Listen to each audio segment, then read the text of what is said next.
Eh bien bonjour, nous sommes au Festival international des Jeux de Cannes. Je suis avec Anthony, des éditions Black Book. Anthony, on a l'occasion de se rencontrer fréquemment. On s'est vu il n'y a pas longtemps À Octogone. à Octogone. Ouais, Donc l'actualité de Black Book ne s'arrête pas Jamais. entre deux festivals. Donc si tu Ça veux, serait bien que ça s'arrête on va des fois, commencer à tu fasses parler une pause. de votre image de marque, en fait, du produit enfin, que je trouve moi personnellement qui illustre le plus Black Book Edition, c'est-à-dire Chroniques oubliées. Donc il y a Chroniques pas oubliées. mal de trucs sur le feu, il y a pas mal de trucs qui sont bien avancés, d'autres qui sont sortis. On va parler du suivi de gamme, par exemple, pour Chroniques oubliées deuxième édition, si tu le veux bien. Mais d'abord, je voudrais savoir que tu nous parles un petit peu où c'en est au niveau de Chroniques Origine. Et je ne sais pas si on en a parlé, comme tu l'origine, je ne sais pas si on en a parlé déjà sur la chaîne. Et si ce n'est pas le cas, rappelez un petit peu ce que c'est que... Eh ben, écoute, ouais, on est en train de livrer actuellement Cthulhu Origin, qui est un jeu motorisé en chroniques oubliées, qui est un jeu qui a une histoire éditoriale assez mouvementée, et on est très heureux de le porter enfin à son terme après plus de 2 ans de développement qui a été mouvementé. Au départ, c'est une volonté de proposer du Cthulhu, mais du Cthulhu qui soit un retour aux sources de Lovecraft. Ça part d'un constat qui est que ce qui existe en jeu de rôle autour de l'univers de Cthulhu aujourd'hui, ça a pris une direction plus pulp que ce que ça a pu être à une époque. Ce qui est très bien, je veux dire, nous-mêmes, on a nos propres produits avec la boîte Chroniques oubliées Cthulhu à l'origine, qui avait un peu ce côté-là. Mais on avait envie de proposer quelque chose qui soit plus mature, plus sombre, plus dur, peut-être moins ouvertement, extraordinairement spectaculaire, fantastique, mais qui se recentre un peu plus sur l'horreur indicible de personnes qui enquêtent sur les choses qu'on retrouve dans les nouvelles de Lovecraft à l'origine. Pour ça, on avait un couple d'auteurs au départ, qui étaient Alicia et Raphaël Amimi, qui ont beaucoup travaillé sur Cthulhu, et qui nous avaient proposé ça. Donc un livre de l'archiviste qui est un livre pour le meneur, un livre du témoin qui est un livre pour le joueur, avec encore une fois ces règles et cet univers visuel qui est vraiment recentré sur cette notion d'horreur un peu profonde, un peu effrayante, mais moins spectaculaire. Les illustrateurs, c'est Mathieu Laufray, qui avait fait notamment la couverture de Capitaine Vaudou, qui a fait ces très belles couvertures, ces très belles peintures pour le livre de l'archiviste, le livre du témoin, puis l'écran aussi, qui est très beau pour cette gamme. C'est Xavier Baudelet qui a fait des portraits de personnages notamment, qui sont splendides. Il y en a énormément dans les bouquins. Et si vous allez voir un peu les illustrations, vous verrez que c'est des portraits qui, en apparence, ont l'air de personnes normales, qui sont un explorateur, une journaliste, etc. Mais il y a toujours quelque chose d'un peu dérangeant et d'un peu déstabilisant dans ces illustrations. On les regarde, on se dit, est-ce que dans le regard ou dans la pose, il y a toujours un peu quelque chose qui perturbe. Et ça participe vraiment de l'ambiance qu'on veut donner à ces bouquins. Comme je disais, les auteurs, ce sont à l'origine Alicia et Raphaël, qui ont dû malheureusement se retirer du projet, se mettre en retrait du projet il y a à peu près 2 ans de ça, suite à des difficultés personnelles. Le projet a été sacrément mis en péril et potentiellement beaucoup retardé de ce fait. Mais heureusement, on a pu reprendre les rênes avec Mehdi Sami, notamment l'auteur de l'Héritage Greenberg, qui a repris le travail et finalement qui a fait un super boulot d'évolution des voix, d'évolution des règles. Et on se retrouve avec un jeu dont la base est du Chroniques oubliées, mais dans laquelle on a fait un certain nombre de modifications pour davantage coller à l'ambiance que je décrivais. Notamment le retrait de la notion de niveau. On n'est pas dans un jeu d'Heroic Fantasy où tu vas progresser, gagner des niveaux, gagner des points de vie, et gagner en puissance d'attaque, c'est pas le but. Donc tu n'as plus ce système de niveau. Par contre, tu vas pouvoir continuer à acquérir des nouvelles voies ou à progresser dans tes voies qui sont spécifiques à l'univers en accumulant des points d'expérience. C'est un système d'expérience très simple. La santé, c'est géré par une échelle de santé sur 20. Donc, à 5 cases, tu es contusionné, à 10 cases, tu es affaibli, à 15 cases, tu as l'équivalent d'une blessure grave, à 20 cases, tu es HS. Et il y a donc ça, c'est une échelle de santé. Et puis, il y a une deuxième échelle, qui est une échelle des troubles psychiques et des traumas psychiatriques. Et voilà, où tu vas gérer ça, la manière dont évolue ton personnage en étant peu à peu confronté à des choses effrayantes. Donc tout ça, ça a été un projet qui a été long à accoucher et qui est en cours de livraison. Là, on le présente uniquement dans l'espace pro ici au Festival international des Jeux de Cannes. Les livraisons sont en cours et ça devrait sortir normalement le 10 mars dans toutes les bonnes boutiques. La date n'est pas encore confirmée avec notre distributeur, mais ça devrait être dans ces eaux-là. Voilà. Et donc ça, c'est Chroniques oubliées Cthulhu Origins. Et fin mars, on lance en grande pompe la suite de Chroniques oubliées Contemporains, la deuxième édition de Chroniques oubliées Contemporains, qui va reprendre une partie des mécaniques qui ont été développées dans le cadre de Cthulhu Origins. Chroniques oubliées Contemporains, c'est la déclinaison de nos jours, plus précisément d'une période qui va aller de la fin du 19e siècle jusqu'au milieu du 21e siècle, fin du 21e siècle, donc qui va te permettre de jouer dans tout un tas de settings contemporains. Sous diverses formes. La première édition avait fait le pari d'un bouquin assez dense dans lequel on proposait une dizaine d'univers en fait. Alors on pouvait jouer des zombies, on pouvait jouer du Cthulhu, en tout cas de ce type d'ambiance-là. On pouvait jouer du cyberpunk, on pouvait jouer de l'espionnage, des choses comme ça. C'était sympa parce que ça fournissait une boîte à outils qui couvrait énormément de types de jeux différents, mais par contre, on était obligé de rester très succinct sur chaque type de jeu. On a une approche différente avec Chroniques oubliées Contemporains deuxième édition, dans ce sens que le livre de base va être compact. Donc on vise un peu plus de 100 pages, moins de 140 pages en tout cas. Donc on reste sur quelque chose de petit, mais c'est délibéré, avec la base des règles, avec un univers qui est en gros un univers standard, générique, qui va permettre de jouer de l'action ou de l'enquête contemporaine, mais sans aspect fantastique vraiment développé. Et dans cet ouvrage, il y aura un scénario d'action notamment, un peu à la Fast and Furious, ou un peu à la James Bond si tu veux. Donc il y a ce qu'il faut pour jouer dans ce domaine-là.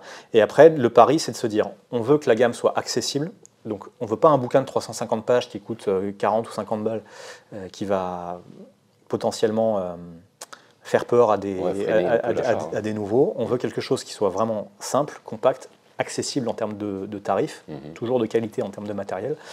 Et après, ce qu'on va faire, par contre, c'est qu'on va développer en parallèle tout un tas de suppléments thématiques qui vont permettre d'explorer un type d'univers, un type de thématique et de fournir les voies, les règles spécifiques qui vont permettre de jouer dans cet univers-là. Et les joueurs, les MJ vont pouvoir picorer, prendre ce qui les intéresse, laisser de côté ce qui ne les intéresse pas. Donc la seule obligation, ça sera d'avoir le livre de base, le livre de règles de base, et après il y aura tout un tas de petits suppléments d'univers.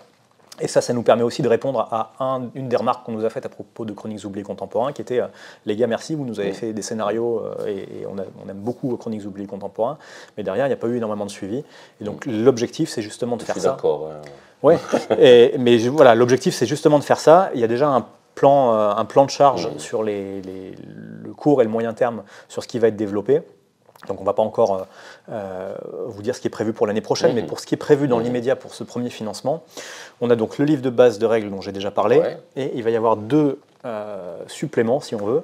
Le premier qui sera un supplément qui s'appelle Vigilante City, qui est un setting et les règles et un scénario sur lequel a travaillé notamment Romain D'Huissier, et qui est un univers de justiciers qui va te rappeler un peu Daredevil ou un peu Sin City. C'est des justiciers, pas vraiment des super-héros avec des pouvoirs fantastiques, mais plutôt des justiciers qui vont avoir des causes à défendre ou des objectifs personnels à remplir.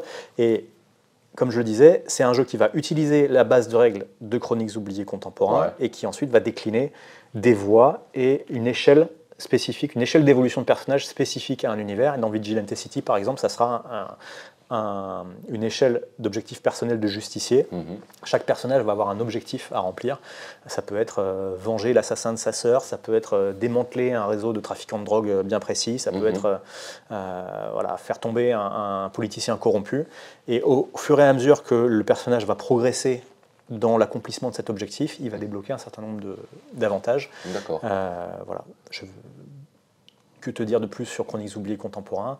Mais au niveau des, comme tu disais, à chaque fois que les bouquins de setting vont aussi amener des choix de voix. Tout à fait. Tout à fait. Il va y avoir il y a un certain nombre de voies de base dans le livre de règles, et après, tu vas avoir des voies en plus propres à chaque univers. Donc si cet univers t'intéresse, si ce setting-là te parle, tu le prends, et comme ça, tu as les règles et l'univers et les scénarios pour jouer dedans. Et est-ce que la proposition elle sera aussi valable si la personne ne veut pledger que pour le livre de base? Tu vas proposer ça ou pas? Tu pourras ne prendre que le livre de base si tu veux dans le financement.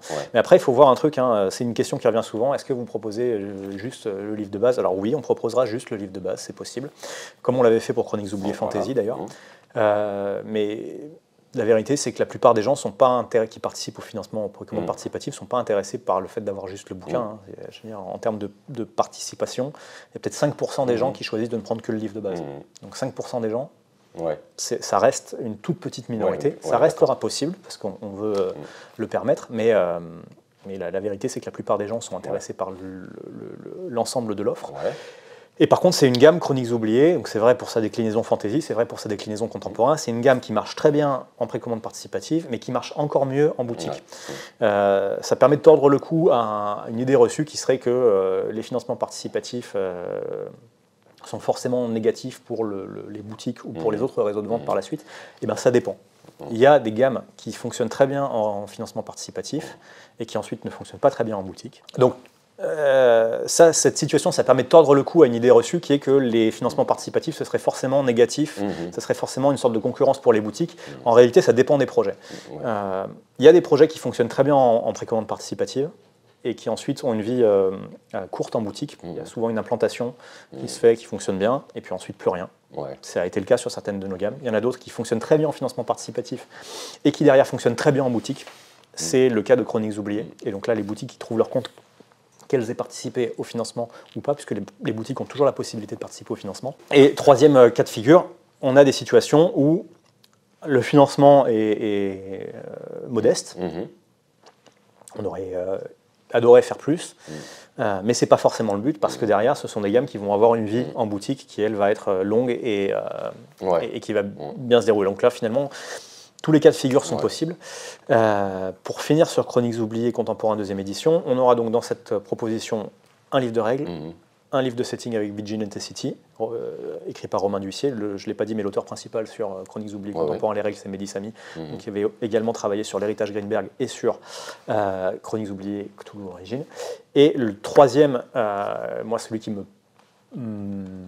hype le plus, le troisième produit qu'on va proposer dans cette précommande participative, c'est une campagne qui s'appelle MK Pharmakos, qui est écrite par Mehdi, qui s'inscrit dans l'univers de l'héritage Greenberg et qui va être une grande campagne d'enquête horreur dans le cadre de la guerre du Vietnam, où on va jouer des GI américains qui sont envoyés par leur hiérarchie dans les tunnels Viet Cong.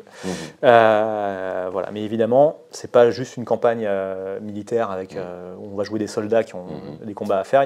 On va beaucoup plus s'intéresser à l'aspect psychologique et à l'aspect traumatisme de guerre, un peu en mode Full Metal Jacket ou Apocalypse Now.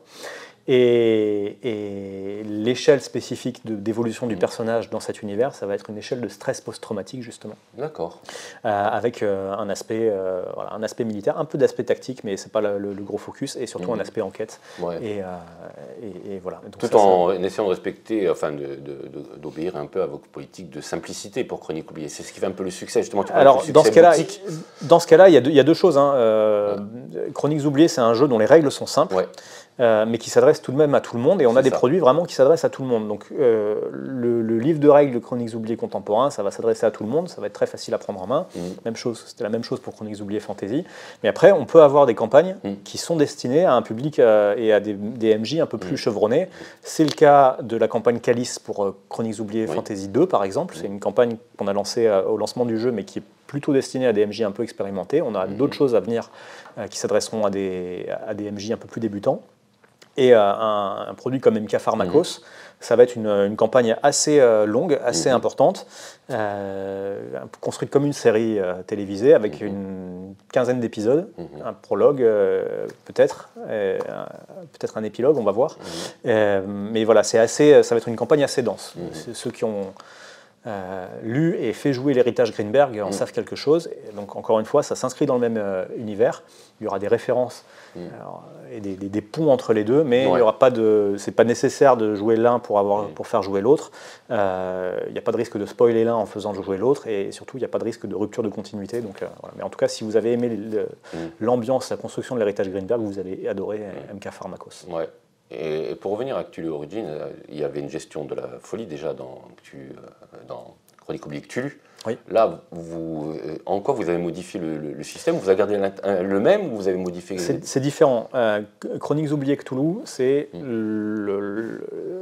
c'est plus proche de l'ADN originel de Chroniques oubliées, où tu vas plutôt transposer un système qui est conçu à la base pour le mettre fan dans un univers contemporain cthulesque. Et c'est là que je dis que c'est un peu plus pulp, parce que tu as toujours cette notion de progression de niveau, d'augmenter tes points de vie, de gagner en pouvoir pour faire des dégâts. Tu as un bestiaire avec des créatures, donc tu as toujours un peu cet héritage-là. Et la folie est gérée par des points de choc. Donc Chroniques oubliées Cthulhu. Mais dans Cthulhu Origins, comme je le disais, tu n'as plus cette notion-là, mais tu as une notion d'échelle, d'évolution du personnage vers les troubles psychiques et les traumas de ce type-là. Donc tu rejoins un côté un peu plus intimiste Lovecraftien, comme dans la Charles Dexter Ward et les trucs comme ça. C'est ça. Voilà. C'est ça. D'accord. Et voilà, ça vient encore une fois, c'est en boutique au mois de mars, et c'est splendide, et donc on est vraiment très heureux de livrer ce projet. Ouais. Bon, déjà, c'était une superbe réussite, Chroniques oubliées Fantasy, au niveau de tout ce qui était les illustrations, etc. Donc vous avez gardé un petit peu la même... Chroniques oubliées Fantasy, on est très heureux, parce que tu les avais vus à Octogone, les bouquins, mais c'était une très grosse gamme qui arrivait, une trentaine de produits au lancement.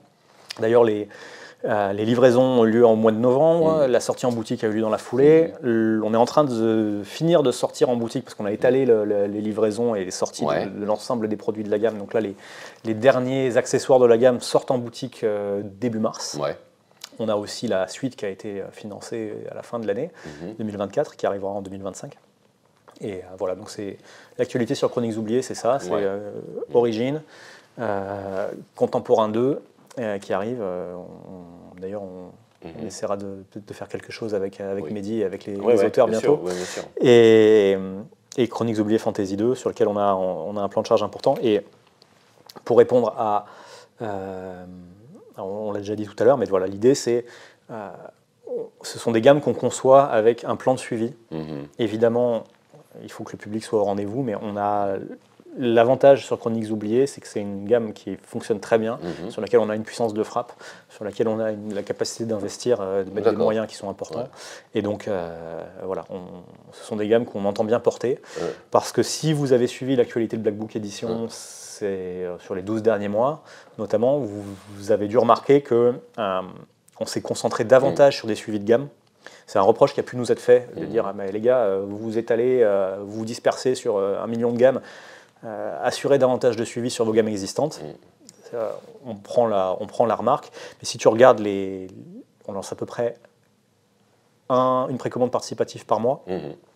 Si tu regardes celle qu'on a menée sur les 12 derniers mois, peut-être 10 ou 11 étaient du suivi, et peut-être 1, 2 nouveaux projets qu'on a lancés. Mais on fait essentiellement du suivi aujourd'hui, parce que le marché est ce qu'il est. La quantité, l'offre est démesurée, et donc voilà, on se concentre sur ces choses-là, et ça nous permet notamment de continuer à suivre des gammes sur lesquelles on n'aurait pas forcément parié un suivi durable. Je pense à Torg par exemple, on vient de financer Tarcold. Je me souviens à l'époque on commence Torg chez BBE, on s'était dit bon, si on arrive à cyberpaposer, ça sera déjà très très bien. Et puis la communauté étant toujours présente et répondant toujours de manière positive, ça nous permet de continuer. Une gamme qui est exigeante, il y a beaucoup de produits, pour peu de monde finalement, puisqu'il y a à peu près 300 personnes qui suivent la gamme, mais on a réussi à trouver un chemin exigeant qui nous permet de la poursuivre. Donc voilà, quand on peut poursuivre nos gammes comme ça, on est heureux de le faire. Et puis parfois, il y a des gammes qui malheureusement ne rencontrent pas leur public, ou plutôt pour lesquelles l'intérêt du public se dissipe plus ou moins vite.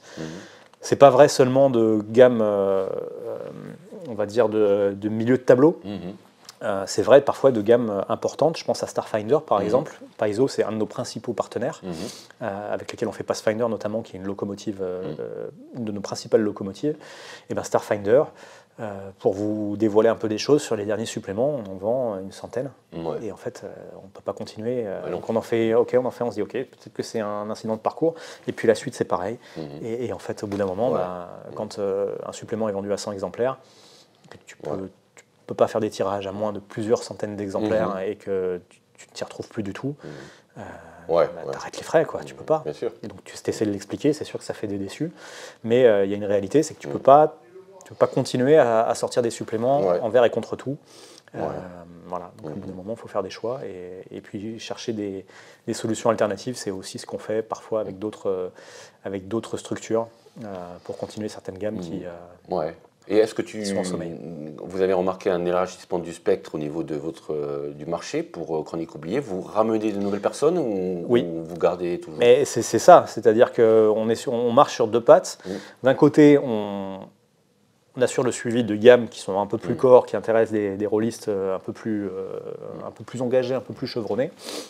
Et de l'autre, on cherche à ouvrir le loisir à de nouveaux venus. On a toujours cherché à le faire, notamment avec nos boîtes d'initiation.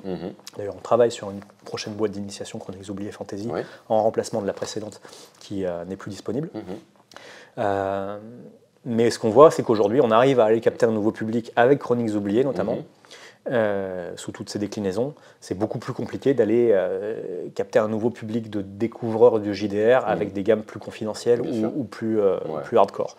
Donc, on fait des choix et on priorise. Et donc, on est sur, d'un côté, du suivi sur les gammes, core gamer, et puis d'un autre, de l'ouverture et du suivi aussi sur les gammes qui nous permettent de faire venir du monde. D'accord, ok. Donc Chroniques oubliées contemporain, donc vous n'allez pas déborder sur trop de périodes tardives parce qu'il existe Chroniques oubliées Galactique pour ça, donc vous allez rester. Chroniques oubliées Galactique est très récent, donc là on a déjà de quoi faire avec ce qu'on a lancé.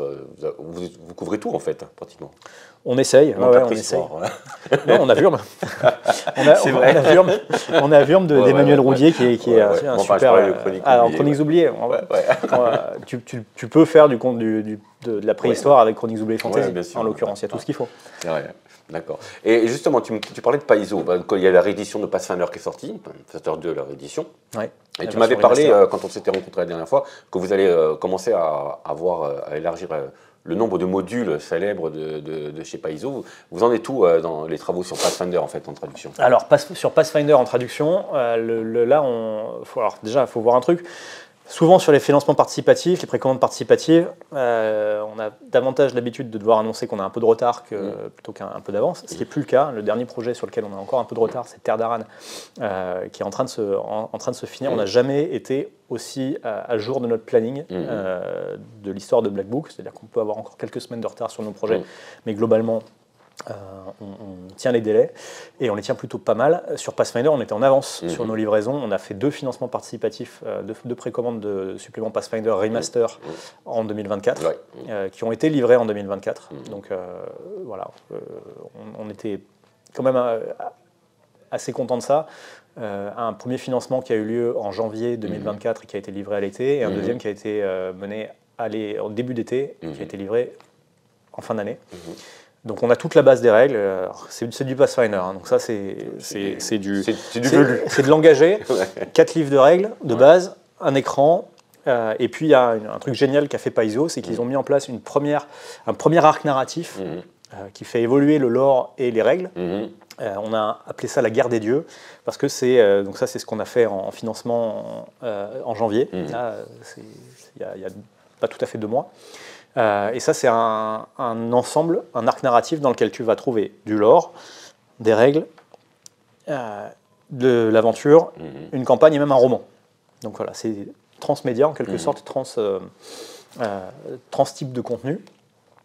L'idée étant qu'il va y avoir un événement majeur dans le monde de Pathfinder, qui est qu'un dieu va mourir, d'une certaine manière, et que sa mort va avoir des répercussions absolument dramatique et absolument déterminante sur le multivers de Pathfinder. Et donc ça va avoir des conséquences en termes de lore, ça va avoir des conséquences en termes de règles, parce que ça va permettre d'accéder à des étincelles de divinité qui vont permettre aux personnages de devenir des personnages mythiques et de développer certaines capacités introuvables ailleurs. Alors ça peut, la réaction quand tu lis les règles, c'est ouais, mais ça devient trop cheaté, là, je vais pouvoir marcher complètement roulé sur l'opposition. Mais ces avantages-là, les PNJ peuvent également les avoir. Donc ça concerne aussi l'opposition. Et voilà, et donc tu vas avoir ce côté très sympa où tu as à la fois du lore, des règles et des aventures. Et évidemment, dans les aventures, les personnages vont être directement impliqués dans ces événements. Ils vont être soit aux premières loges, soit être directement impliqués dans ce qui se passe. Et ce qui est sympa, c'est que ce sont des aventures de haut niveau. Il y en a souvent, on se dit il n'y en a pas assez, mais là, c'est des aventures qu'on va pouvoir jouer du niveau 11 au niveau 20, du niveau 17 au niveau 20 également. Et donc, soit tu vas pouvoir les jouer après une première campagne que tu avais faite, soit tu vas pouvoir créer des personnages ou faire évoluer des personnages pour commencer assez haut niveau et vraiment profiter de ce côté-là de haut niveau. Donc ça, c'est ce qu'on doit livrer cette année sur Pathfinder. Et puis sur la suite, bah, écoute, on continue. Hein, et sur Pathfinder Remastered, il faut rassurer les gens, même si c'est un éloignement de l'OGL 3.5, on est encore dans la compatibilité. Ils prennent l'ancien Pathfinder 2. À 95-98%, on est sur des changements de termes, on est sur des évolutions à la marge de différentes choses, plein de petits ajustements qui seraient trop longs à lister, mais voilà. On reste sur le même principe. Il y a deux choses qui changent un peu, de manière un peu plus profonde. C'est les écoles de magie et c'est les notions d'alignement. Donc si vous avez des personnages lanceurs de sorts, là, il va y avoir un peu plus de changements. Mais toujours est-il que aujourd'hui, c'est nous, on suit ce que fait Paizo en VO, et donc c'est la direction, l'orientation qu'a prise Paizo. De l'avis des fans et des aficionados de Pathfinder, cette nouvelle version, elle est la plus aboutie à ce jour. Et donc, on continue de sortir des choses. On se concentre désormais sur les prochains ouvrages version remaster. C'est pas impossible qu'il y ait encore un ou deux bouquins qui sortent en version, dans la version Pathfinder 2 dans laquelle elles étaient sorties à l'origine. D'accord, ok. Bon, moi, les retours que j'en ai eus, c'est plus de clarification, c'est beaucoup plus simple à comprendre, parce que Pathfinder, il faut se le dire, c'est quand même assez... Oui. Et à force de mettre des couches de millefeuilles, à la fin, quelquefois, c'est devenu un petit indigeste. C'est un jeu pour les gens qui aiment, qui aiment bricoler et qui aiment avoir plein de pouvoirs, plein de capacités, plein de compétences et optimiser leur personnage. Une boîte à outils, en fait. D'accord, ok. Pour Pathfinder, donc c'est à l'opposé du spectre par rapport à... Pas d'inquiétude, ça continue chez Black Book à travailler sur la localisation. À fond. Ouais, d'accord. Est-ce que tu as autre chose à nous annoncer? Je ne sais plus, on avait parlé de Cats, justement. On peut dire un mot sur Cats, Cats, c'est une gamme qui nous a surpris positivement. Au départ, quand on fait Cats en 2022, il me semble, le livre de base de Cats, 2020 ou 2022, je ne sais plus. C'est un jeu qu'on conçoit comme un one-shot. C'est pour ça qu'il y a 8 scénarios dans le livre de base. On se dit, voilà, ça va être un petit bouquin qui va intéresser un certain public et ça sera un jeu one-shot sympa. Et finalement, ça marche super bien en précommande participative, ça marche super bien ensuite en boutique, ça marche bien chez nous. L'accueil est génial. Ça nous permet d'aller chercher un nouveau public également. Ça marche bien en convention et donc on se dit, ok, quelque chose qui marche, on ne va pas s'arrêter là, on va faire une suite. On a fait un recueil de scénarios qui a bien fonctionné, on a fait une campagne qui fonctionne bien. Qui s'appelle La quête des félins du temps, qui permet de revenir aux origines du grand complot qui est au cœur de Cats. Voilà, donc c'est une gamme qui poursuit sa vie et qu'on a lancé en version anglaise. On a lancé ça sur Kickstarter le mois dernier. Et donc, voilà, Cats verra le jour aux États-Unis en version anglaise. Ça ne veut pas dire des Cats. C'est que ça reste Cats, mais c'est Cats de Conspiracy. Voilà, okay. C'est jeu de mots sur la conspiration, effectivement. Bon, moi, ce que je trouve qu'il y avait l'idée de génie de Cats, qui a sûrement été aussi un déclencheur dans les conventions et tout, c'est la couverture, quoi. Je trouve que la couverture, elle a dû attirer un nombre de regards. Le travail de Maxime Tepp sur la gamme fait partie de son succès, c'est évident. Et le talent de Vincent Mathieu, l'auteur également, mais c'est vrai que c'est sûr que quand on est en salon, tu vois que les regards, ça marche. C'est intéressant de voir en termes de génération. On est à peu près de la même génération, mais ce qui intéressait le public dans les années 80-90, c'était un certain style. Ce qui intéresse le public dans les années 2020, c'est un autre style, et c'est très bien. Il y en a mais ça permet d'élargir toutes les générations et tous les gens. Le cercle des joueurs. Tu as fait tester Cats à quelqu'un qui n'a jamais joué ce rôle, je crois. Donc c'est sûr que c'est des genres de trucs qui élargissent un petit peu. Puis nous, on vieillit. Donc, au bout d'un moment, on ne va plus être là. Il faut vraiment que ça propose autre chose, quoi. Voilà, ouais. Mais c'est pour ça que voilà, c'est aussi ça qui est sympa dans le boulot, c'est qu'il y a des fois tu te dis ok ça va cartonner, finalement ça se passe pas aussi bien que tu l'aurais souhaité, et puis il y a d'autres choses sur lesquelles tu n'aurais pas forcément... tu te dis ouais c'est un super produit, c'est un super jeu, c'est un super bouquin, mais c'est du one shot, et en fait tu te retrouves à développer une gamme, et ça c'est vraiment sympa. C'est pas doit pas être évident, une boîte comme Black Book, essayer de rester collé à l'ère du temps à travers une... C'est parce que on voit, le narratif, c'est plus du tout à la mode, par exemple. Mais tu peux essayer d'être dans l'ère du temps, et puis souvent, en fait, c'est la réalité qui t'arrive dessus, et tu t'adaptes à la réalité. Nous, la chance qu'on a, c'est qu'on est présent sur via de multiples canaux, que ce soit par la distribution dans les boutiques, par nos financements participatifs, par notre boutique en ligne, par notre boutique physique à Oulin, en banlieue de Lyon. Et donc, on a plein de canaux par lesquels les informations peuvent nous remonter, et plein de données différentes qu'on va analyser, et on va se dire, on va déterminer les tendances et comprendre un peu ce qui fonctionne. Et être surpris, et c'est aussi ça qui est sympa dans ce boulot, c'est des fois d'être surpris et Et j'ai remarqué aussi une certaine fidélité au niveau du groupe et de vos collaborateurs. C'est souvent, il y a une espèce d'osmose parce que c'est souvent les mêmes personnes qui interviennent sur les différents projets que vous menez. On a des personnes avec qui on a l'habitude de bosser, puis on est ouvert à d'autres personnes qui rejoignent l'équipe régulièrement pour des collaborations plus ou moins longues. Donc c'est ça aussi qui est bien, c'est d'avoir du sang neuf de temps en temps, qui nous apporte autre chose. Voilà. Bon, là on a parlé de tout ce qui existe, etc. Est-ce qu'il y a des... Bon, tu m'as parlé de recentrer vos activités, mais peut-être que vous n'arrêtez pas d'imaginer des choses ou de produire des trucs. Sur 2025, on va rester concentré sur essentiellement du suivi de choses qu'on fait déjà, parce que pour les raisons que j'ai déjà expliquées tout à l'heure. On devrait avoir, je ne peux pas trop en dire pour l'instant, mais on devrait avoir des nouveautés sur des gammes, des choses qui sont attendues et sur lesquelles on s'était déjà engagé. Donc, les engagements précédents sur des gammes vont arriver. On est aussi en train de discuter avec des associations et des collectifs pour trouver des modes de collaboration sur des gammes sur lesquelles on veut pouvoir trouver un moyen de les faire se poursuivre. Je ne dirai rien de plus pour l'instant, en attendant que les choses soient signées et que ce soit bien formalisé.